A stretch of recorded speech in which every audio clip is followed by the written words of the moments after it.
নমস্কাৰ বন্ধুসকল, পুনৰবাৰ স্বাগতম জনাইছোঁ মোৰ ইউটিউব চেনেল চাকৰি খবৰলৈ। মই আজি আপোনালোকৰ কাৰণে এটা অতি ভাল খবৰ লৈ আহিছোঁ, যিটো নেকি 2000 নিযুক্তিৰ কাৰণে এখন বিজ্ঞাপন প্ৰকাশ কৰিছে আসাম পুলিচৰ অফিচিয়েল ৱেবছাইটত। আৰু ইয়াৰ বিষয়ে জনাবৰ কাৰণে মই ভিডিঅ'টো কৰিছোঁ। অনুগ্ৰহ কৰি আপোনালোকে ভিডিঅ'টো শেষলৈকে চাই থাকিব। আপোনালোকক মই পোনে পোনে বিজ্ঞাপনখন দেখাবলৈ বিচাৰিছোঁ। এইখন বিজ্ঞাপন আপোনালোকে চাব পাৰে। Office of the chairman state level police recruitment board Assam Rehabari Guwahati প্ৰকাশ কৰিছে 13 জুন তাৰিখে। আৰু এই বিজ্ঞাপনখন প্ৰকাশ কৰিছে foreigners tribunal under the government of Assam, অৰ্থাৎ যি নতুনকৈ বিদেশী ন্যায়াধীকৰণ গঠন কৰিছে। ইয়াৰ কাৰণে যি আপোনালোকৰ ষ্টাফ লাগিব, সেই ষ্টাফৰ কাৰণে কৰ্মচাৰী লাগিব। ইয়াৰ কাৰণে এখন বিজ্ঞাপন প্ৰকাশ কৰিছে। আৰু ইয়াত কি পদ আছে, দৰমহা কিমান হ'ব আৰু কেতিয়াৰ পৰা এপ্লাই কৰিব লাগিব, সবিশেষ কথা মই এই ভিডিঅ'টোৰ জৰিয়তে জনাওঁ। অনুগ্ৰহ কৰি আপোনালোকে ভিডিঅ'টো শেষলৈকে চাই থাকিব। ইয়াত আপোনালোকে দেখিছে 15 তাৰিখ অৰ্থাৎ 15 জুন 2019 তাৰিখৰ পৰা ইয়াৰ কাৰণে অনলাইন প্ৰক্ৰিয়া আৰম্ভ হ'ব। অনলাইনৰ জৰিয়তে আপোনালোকে আবেদন কৰিব পাৰিব 30 জুন 2019 তাৰিখৰ ভিতৰত। আৰু ইয়াৰ কাৰণে কোনো আবেদন মাচুল আপোনালোকে দিব নালাগে। ইয়াৰ কাৰণে আপোনালোকে ভাৰতীয় নাগৰিক হোৱাৰ লগতে অসমত বসবাস কৰা হ'ব লাগিব। আৰু আমি পদকেইটা চাই লওঁ কি পদ আছে। উদ্যোগ কাম একাউণ্টেণ্ট 200টা পদ।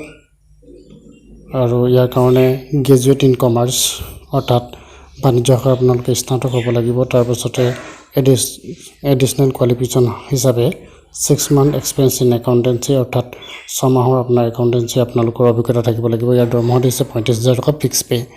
তাৰপাছত ষ্টেন'গ্ৰাফাৰ গ্ৰেড 3 200টা পদ আছে। গ্ৰেজুৱেট ইন ডিচিপ্লিন অৰ্থাৎ যিকোনো শাখাৰ স্নাতক হ'ব লাগিব। লগতে আপোনাৰ এডুকেশ্যনেল কোৱালিফিকেশ্যন হিচাপে আপোনালোকৰ ডিপ্ল'মা চাৰ্টিফিকেট ষ্টেন'গ্ৰাফি থাকিব লাগিব। ITI নহ'বা নতুবা পলিটেকনিকৰ পৰা আপোনালোকে ষ্টেন'গ্ৰাফাৰ কোৰ্চ কৰা হ'ব লাগিব। ইয়াৰ দৰমহা দিছে 35,000 টকা। তাৰপিছতে 3 নম্বৰ পদ দিছে লোৱাৰ ডিভিজন এছিষ্টেণ্ট 200টা পদ আছে। যিকোনো শাখাৰ স্নাতক হ'লে আপোনালোকে এপ্লাই কৰিব পাৰিব, কিন্তু আপোনালোকৰ কম্পিউটাৰ আপোনালোকৰ জ্ঞান থাকিব লাগিব। লগতে ইয়াতো 30,000 টকা আপোনালোকৰ দৰমহা দিছে। তাৰপিছতে 4 নম্বৰ পদটো বেঞ্চ এছিষ্টেণ্ট, ইয়াতো 200টা পদ আছে।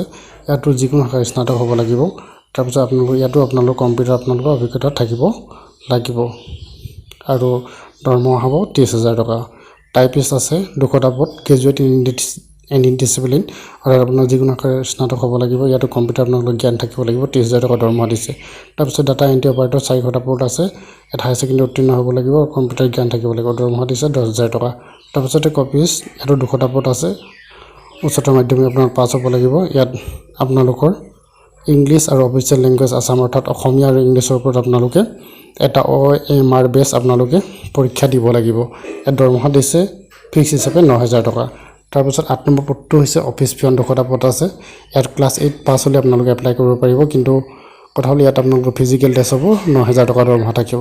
তাৰপিছত চকীদাৰ পষ্ট ইয়াত 200টা আছে। ক্লাছ 8 উত্তীৰ্ণ হ'লেই হ'ব, আপোনালোকৰ ফিজিকেল টেষ্ট হ'ব, 9,000 টকা আপোনালোকৰ দৰমহা হ'ব।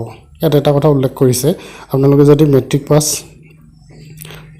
নতুবা তাতকৈ অধিক আপোনালোকে পঢ়িছে, তেতিয়াহ'লে কিন্তু আপোনালোকে অফিচ পিয়ন নহ'বা নতুবা চকীদাৰ পষ্টত আপোনালোকে এপ্লাই কৰিব নোৱাৰিব। অৰ্থাৎ আপোনালোকে 8 পাছ চাৰ্টিফিকেটখন দিহে আপোনালোকে এইটো পদত এপ্লাই কৰিব পাৰিব। ৰিজাৰ্ভেশ্যন দিছে ইয়াত OBC MOBC কাৰণে 27%, SC কাৰণে 7%, ST প্লেনৰ কাৰণে 10% আৰু ST হিলছৰ কাৰণে 5%। বয়সৰ সীমা দিছে জেনেৰেলৰ কাৰণে আপোনালোকৰ 18 বছৰ পৰা 38 বছৰ, OBC MOBC কাৰণে 18 বছৰ পৰা 41 বছৰ, SC ST প্লেন হিলছৰ কাৰণে 18 বছৰ পৰা 43 বছৰ।